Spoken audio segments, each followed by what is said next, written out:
What's going on, everybody, and welcome to J Sports Seattle. In this video, I'm going to be talking about the Seahawks. I'm going to be going over some news that's been going on the past few days, along with some more training camp notes and highlights potentially. So if you like the video, make sure to like, comment, subscribe, and share for more Seahawks and Seattle sports content. And without further ado, let's get on to the video. Alright, so first thing is first. This was major news that was released earlier today. The Seattle Seahawks has extended John Schneider to a 4-year extension. 4 years on top of the 2 he was that he already had, which would have put him through 2027. And honestly, I'm all for it. I mean, I feel like, even though I said this year is kind of a make or break it year for John Schneider, I feel like last year was it as well, because John Schneider, he proved that he could build a winning team and has continued to have a winning roster when Pete Carroll was not calling the shots anymore. And I think that he deserved this contract because of that reason. He built a team that improved under a head coach's first year than under when Pete Carroll had. So that should mean something for the future and what he's brought to this team. And this extension means many things. I mean, he is, like, firstly, you just don't want to go and fire a GM unless you're, getting you're getting 3 or 4 straight 5-win seasons, and sure, that obviously, but like, we haven't won less than 7 games since 2009. Now, I granted that a lot of that was Pete Carroll, since Pete Carroll was the vice president of football operations along as head coach, so he was basically the general manager from 2010 to, I believe, around 2012. But even then, even though we haven't won a playoff game since 2019, we have still been continuing to be competitive, even as we transition from Pete Carroll being having the final say for the roster to John Schneider having the final say of the roster. We've been doing well, so it just doesn't make sense to fire John Schneider and then go try to find an unknown GM, and then, because you never know, that's just too many variables right there.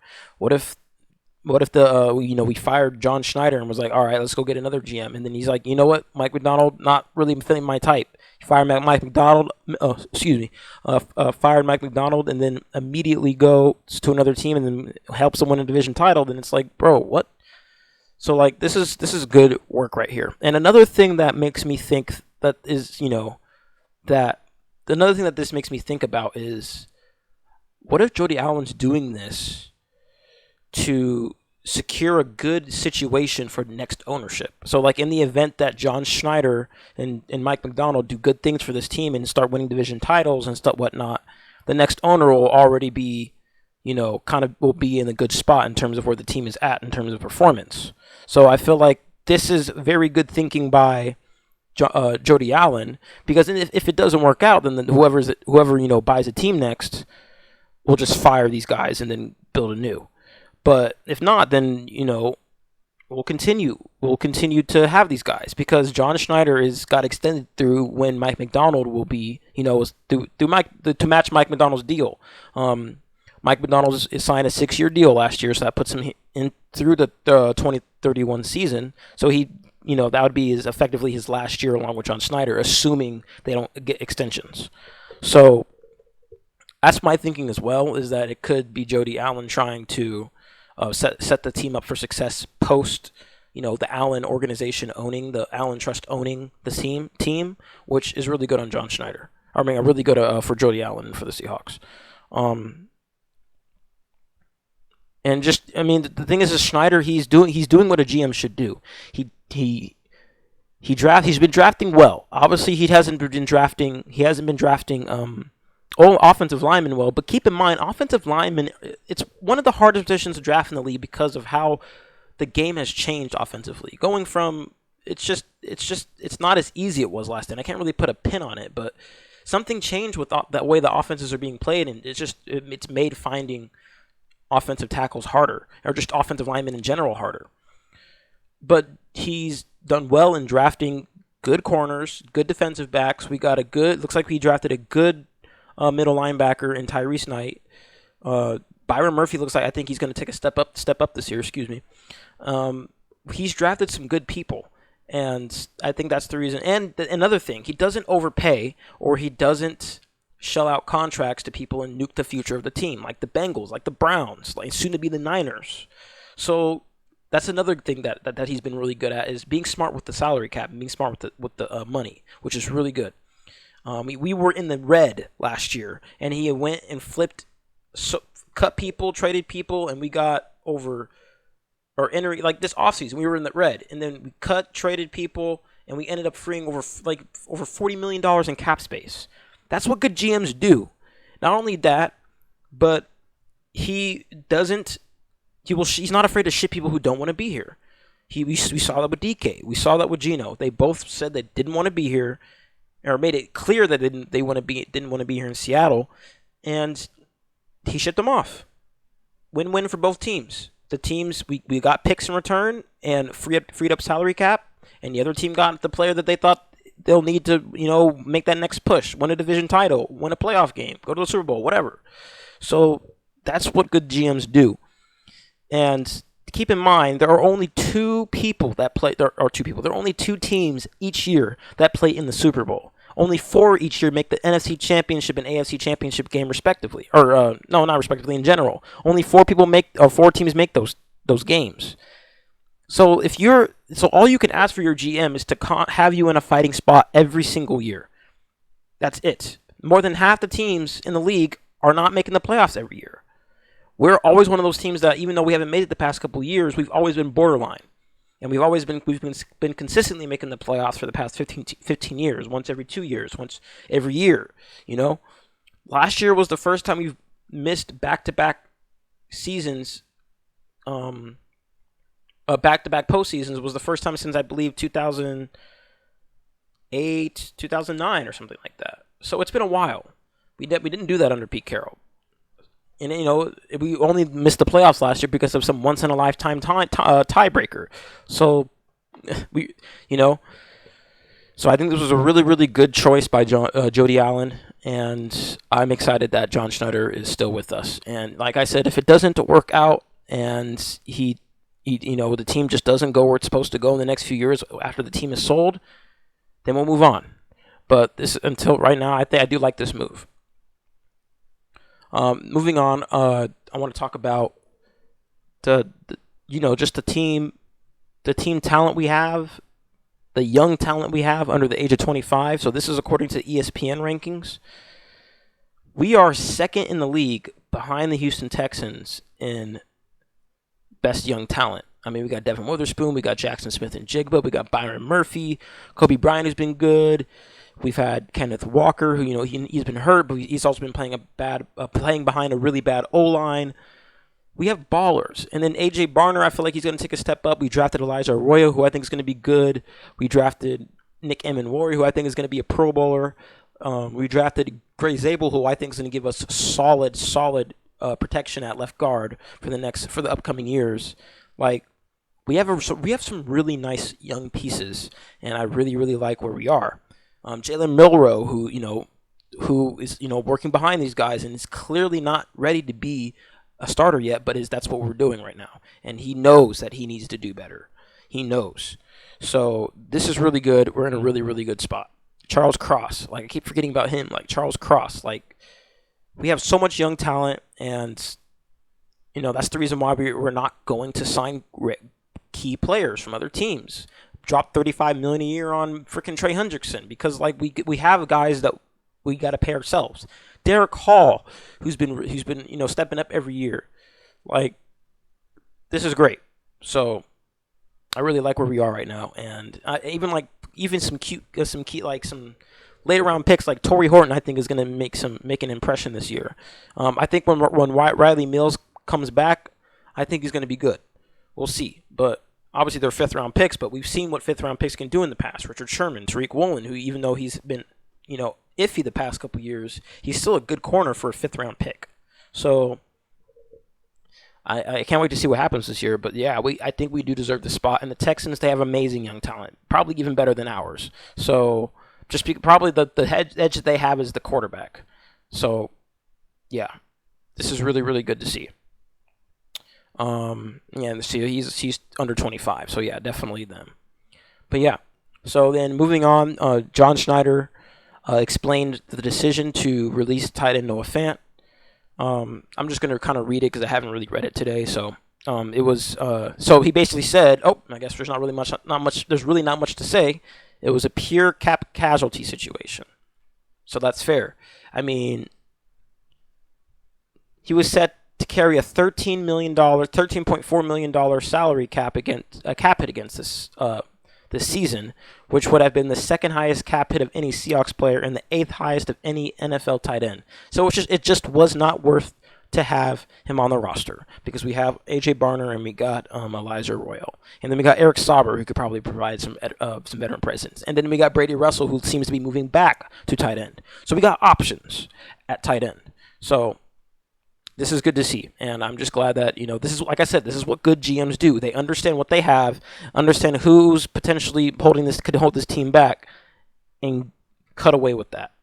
So this is just really, really good news to see. Then going on some training camp highlights. This was from the 28th, so on Tuesday. Got some mixed results, I should say. The pads were on, the physicality increased, but Mike McDonald wasn't pleased with what he saw on the offense. So this is low-key kind of... Obviously, the next day was a little better, but we do have to talk about this. I do want to mention this, though. This is unfortunate. Kenny McIntosh tore his ACL, and apparently it was a non-contact injury. He apparently was making a cut, and his knee just buckled, and it was just... When that happens, it's just not good.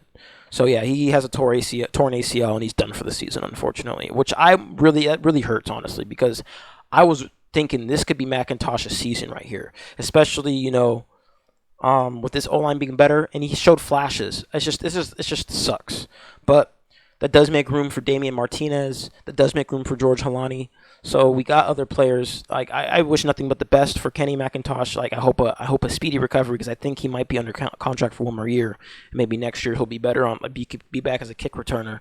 But Damian Martinez apparently has been impressing everyone at training camp, and I'm really excited to hear that for him. Even though that sucks it sucks that it has to come at the expense of Kenny McIntosh. So I hope nothing but the best, and I hope he heals quickly and quickly and safely. So we brought in 5 players for tryouts: Jesse Luketa, Travis Martin, Effie Obata, Benny Sapp, and Ridge Texada. These guys are probably just, potential. See if they're probably just trying to try it out for the practice squad, if anything. But apparently, this is what's been happening today at offensive line. For full team 11-on-11 in the most used offensive line combo today has been Cross at left guard, Cross at left tackle, Zabel at left guard, Olu at center, Sundell at right guard, and Lucas at right tackle. So I've went over how Sundell has been taking right guard snaps away from Anthony Bradford and Christian Haynes. I mean, this is okay. This is good because whether Sundell plays on the right guard or center, Sundell played with Zabel at North Dakota State. So they kind of have some continuity there. Even if they're playing different, opposite positions of one another, they could still have that connection. So I really like that. And then Jalen Milroe gets pick-sixed by a familiar foe. Intercepted by second-round pick Nick Emenwari for a pick-6, which they did play against each other at Alabama and South Carolina. So that's good because we have 2 people from the same conference going against each other and one bested each other. People will learn. Telling you, Nick Emenwari, oh my goodness, Mike McDonald. It's going to be an absolute cook fest with Mike McDonald and Nick Emenwari. Well, as we see, even Greg Bell was saying, rookies Nick Emenwari and Jalen Milroe learn how Mike McDonald's defensive schemes fool. Emenwari lined up on the line as edge rusher for offense. Sorry. Eminori lined up on line as edge rusher for offense play off goal line. QB Milrow didn't notice him drop into coverage. Eminori pick sixes off Milrow in flat for, or picks off Milrow in flat for easy pick six. So that's just crazy to see. Reek Woolen apparently also picked off Sam Darnold, which is good. Less news because of the interception and more because Woolen, apparently Woolen was limping earlier in practice, but apparently, he was able to make that pick.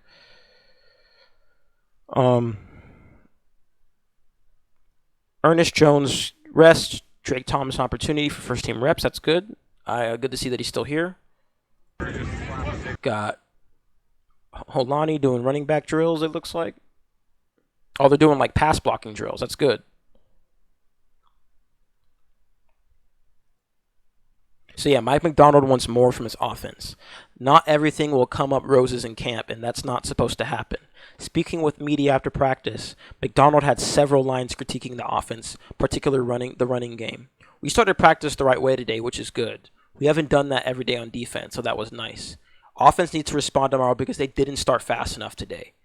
See, this is what I like about Mike McDonald. This dude does just no bullshit, straight to the point. He's not BSing you. He tells you how it is. And this is why Mike was the right choice, I feel like, at the head coach.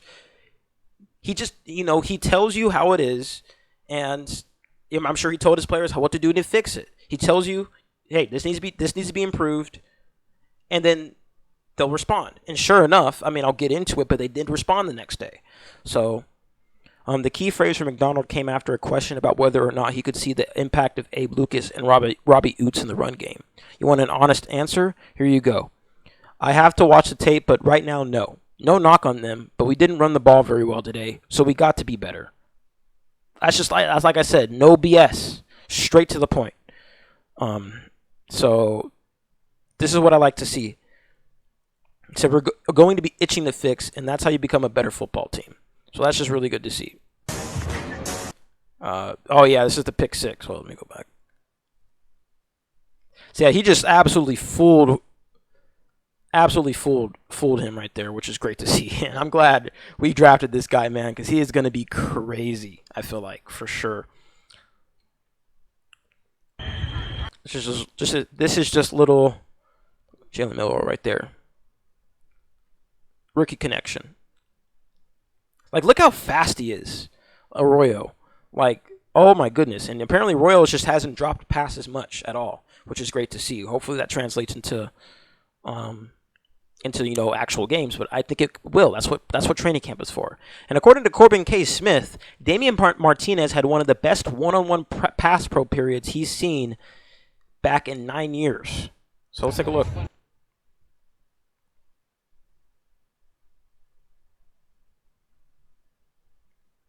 Wow. That is by a back, by the way. Sorry. That is crazy. He wasn't going anywhere. So if this dude could be a massive steal in the draft. Like, probably one of the biggest. This dude could be the steal in the draft if this dude can run and pass block like that in games. So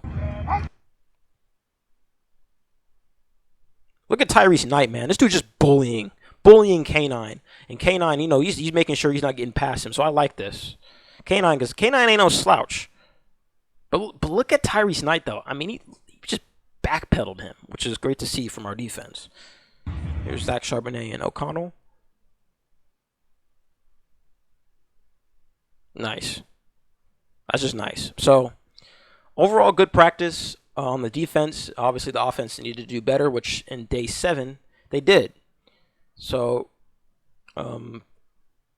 better day on offense. After Mike McDonald showing obvious displeasure with the offense on Monday, this main storyline to watch was how well the offense could respond in day 2 of padded practices. It looks like the message was heard loud and clear from the first team through the third teamers. So offense started practicing faster today, as Mike McDonald wanted. All 3 units scored TDs in quick red zone drill. AJ, my goodness, cannot speak today, sorry. AJ Barner catch, George Holani and Damian Martinez runs. Nice. So a catch and then 2 runs. Then Sam Darnold dropped a 35-yard deep ball to JSN versus Josh Jobe in the next team period, which is great to see. Torrey Horton just caught a long ball on Nehemiah Pritchett in 7-on-7. Drew Lock made the throw. It's good to see. But it wasn't all domination on the offense. Apparently, it was Drew Lock's first interception in training camp. Training camp interception. My brain is just absolutely turned off today. Sorry, guys. And it was caught by a roster bubble corner in Nehemiah Pritchett. It was a difficult rookie season for Pritchett in limited playing time, so any positive moments he can have in camp, preseason, and in the film room will be crucial as far as staying on the roster. Because keep in mind, he was a 6th-round pick, so he could easily be dispensable for other people and be, either put to the practice squad or just, completely outright waived. So apparently A.J. Finley also picked off rookie Jalen Milroe during 7-on-7. Milroe was trying to hit an in-breaker over the middle. As the practices get more physical, typically you'll get some training camp skirmishes, scuffles, and shoving matches. It didn't take too long for that to materialize, with Anthony Bradford and rookie Jared Ivey getting into it. Hell yeah.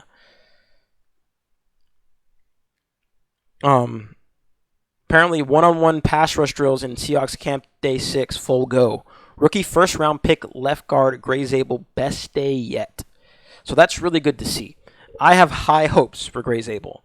And he doesn't have to give us elite left guard, play at, the start of his career. If you're average, that is a hell of a lot better than whatever in the world we were running last year at left guard, at Laken Tomlinson and stuff. So this is good to see early on. Stops Mike Morris, then Byron Murphy. I mean, Byron Murphy ain't no slouch, obviously. Right guard Anthony Bradford throws down linebacker Jared Ivey. Ivey goes at him, then they grab each other's helmets. Teammates swarmed and separated. Hey, that's just going to happen. Derek Young apparently had a really good day. He had a deep ball and one-on-one for a TD from Drew Lock. First down catch over the middle from Drew Lock on third down and team period. First down catch on crossing route from Jalen Milroe. So he had some nice catches apparently, which is great to see.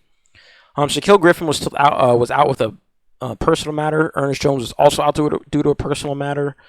Kenneth Walker didn't practice, but there is no indication that it was injury related. So it's just good to see that everyone's getting at it, and this is good to see JSN and Sam Darnold getting in some post practice work in the red zone and the end zone. So that's really good to see. Shotgunning a can of Gatorade? What? This is actually funny. I like that their numbers are reversed. That's actually entertaining. That's actually really, really funny. That's funny. But yeah, I mean, that's what's been going on so far. Training camp is still going on in full force, so we'll just keep an eye on that. Hopefully, no more injuries. Everyone stays healthy. People improve on both sides of the ball, especially the offense. I need this offense to go well this year, which they have. So this is really good to see. But yeah, I think that's all I have for this video. If you like the video, make sure to like, comment, subscribe, and share for more Seahawks and Seattle sports content. Thank you for stopping by. Have a good day or night. And go Hawks, go Mariners, and go Kraken.